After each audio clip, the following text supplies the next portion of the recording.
Hi everyone! Welcome to the Empath Art Case, another love reading, timeless and general. Take what resonates lang po. Maybe some part of the reading maka-resonate kayo, some part of it hindi. Tignan natin ngayon kung anong love connections, lessons in life, and guidance ang ating mababatid for this reading. Ano po ang mga gabay at aral sa buhay pag-ibig ang nais yung ipabatid sa amin? Spirit guide, send me messages. Anong love connections ito, lessons in life, and guidance ang nais yung ipabatid sa amin?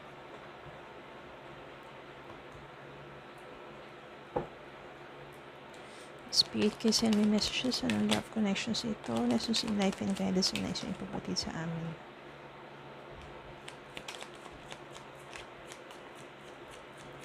Spirit guide, send me messages.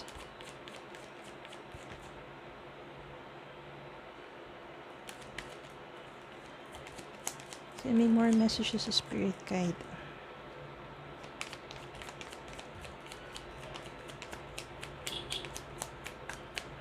Spirit guide, send me more messages.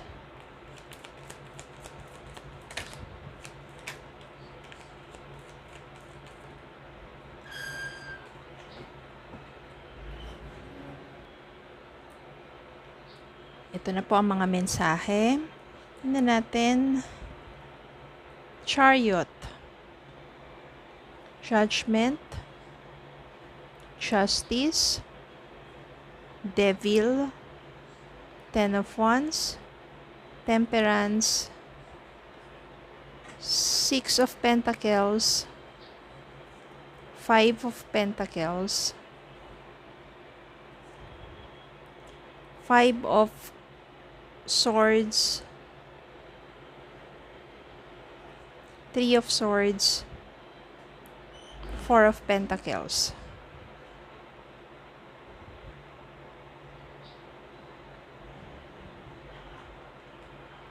And bottom of the deck, Magician.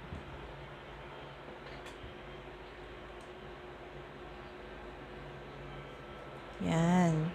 Medyo mabigat ang energy na lumabas dito. Mga mensahe na kung saan punong-puno ng kahirapan sa damdamin. Yung Three of Swords dito, meaning you are heartbroken, you are being hurt, so much painful ang nangyari sa inyong relationship because of your person, because of your relationship becomes very toxic. I can sense here yung Four of Pentacles dito, yung Five of Swords and the Devil, meaning yung person mo masyadong mahigpit, sakal ka na, very possessive, very obsessive, at talagang hirap ka na makasama pa tong taong to dahil sobrang nasasakal ka sa relasyon ninyong dalawa. Ang tindi, bawat kilos mo, nakamata siya, bawat sinasabi mo, lahat ng bagay, maalis ka, sinong kasama mo, pananamit mo, lahat, pati sa pera. Diba? Parang lahat ng bagay pinagdududahan, sobrang yung negative obsession. Kaya sobrang nasasakal ka sa taong to. Wala ka ng kalayaan eh. Kahit kaibigan mo, kasama mo, kahit kamag-anak mo, or kahit wala kang ginagawang masama, lahat pinagdududahan, lahat hindi nagiging maganda sa paningin niya. Tinatry mo magpakabuti, tinatry mo to hold on sa inyong relationship, pero hindi na. Sobrang sakal ka na, sobrang hindi mo na kaya. Ten of Wands dito means napakabigat ng dalhin pa. Hindi mo na kayang ipagpatuloy pa. Ten of Wands dito. It is too much for you to carry. This is so much burden. Hindi na kaya ng puso mo. Hirap na yung kalooban mo na kasama pa tong taong to.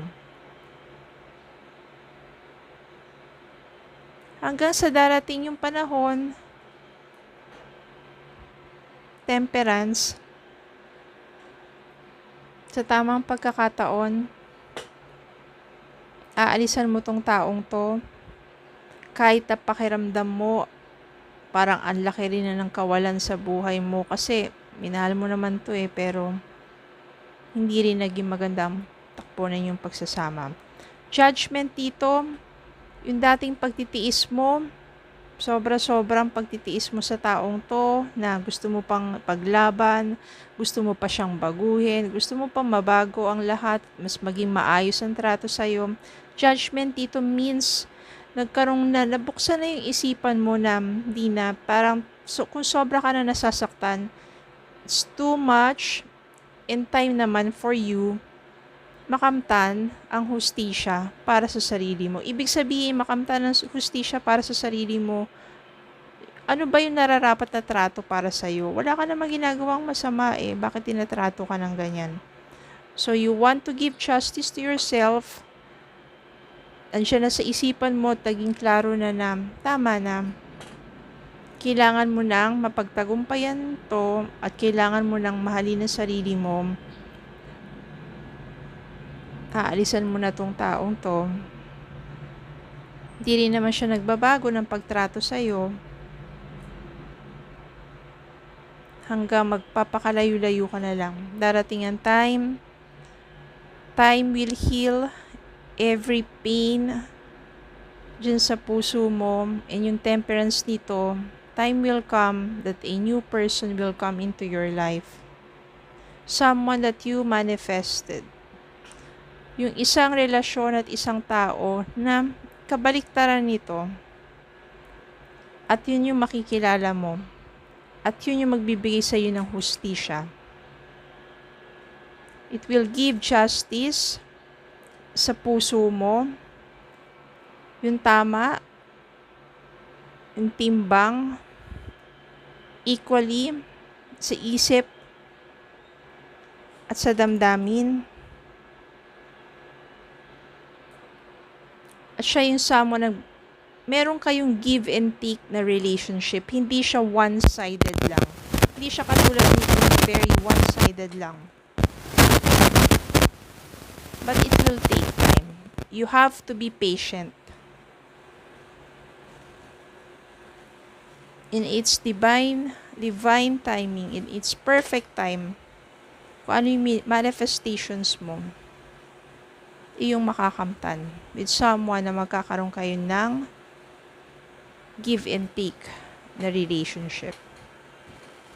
Yung mafe-feel mo that you have freedom to speak, you have freedom to do whatever you want sa relasyon na yun.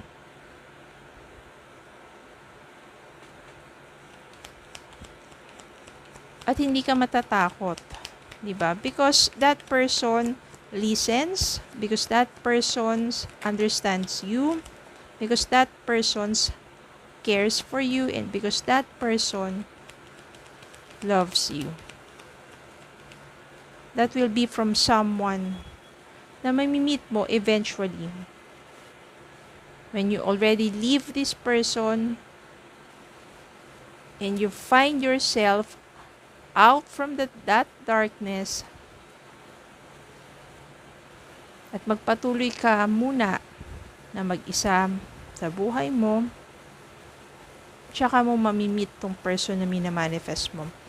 Yung 8 of Cups dito, meaning ito talagang iniwan mo na tong taong to. Yun yung ginawa mong action.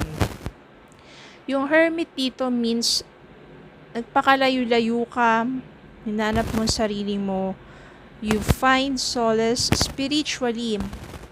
Ang dami mong mga naging reflections sa buhay mo.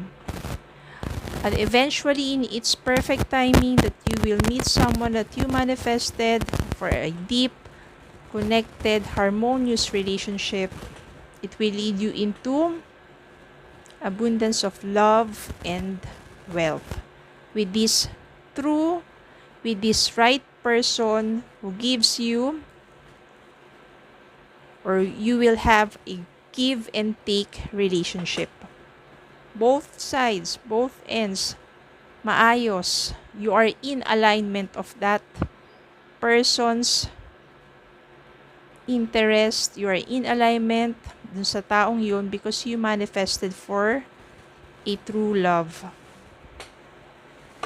At yun ang maghahatid sa inyo sa isang matatag, masaya, at maunlad na pagsasama. Hindi katulad nitong isang to. Hindi nagiging maunlad ang inyong pagsasama because sobrang nakakasakal. At kawawa ka lang sa taong yun.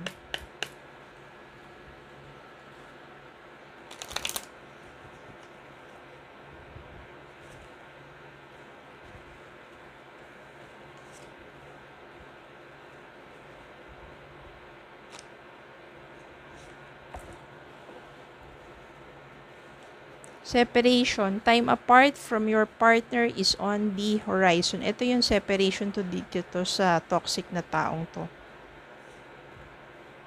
Love yourself first. Your self-respect makes more romantically attractive. Ayan, oh. So, kapag nagawa mo ng mahalin ang sarili mo, when you are being separated dito sa toxic person at minahal mo at nirespeto mo yung sarili mo, you deserve love. You are lovable. And that kind of love that you deserve, the universe will give you, will lead you to the right person. Diba? Tama-tama separation. Love yourself first. You deserve love. You really deserve love. Okay? Maniwala kayo. Kung nandiyan kayo sa isang toxic relationship, find ways to go out from that darkness. Especially kung yung taong hindi nagbabago. Then love yourself first. Magpakalayo-layo ka, do some reflections. You deserve love. Manifest through love. Maniwala ka and the universe will lead you to the right person. Okay? So, yun lang po. Maraming salamat po for watching. Please don't forget to like, share, comment, and subscribe. Follow me on Facebook and TikTok. Have a good day po and God bless.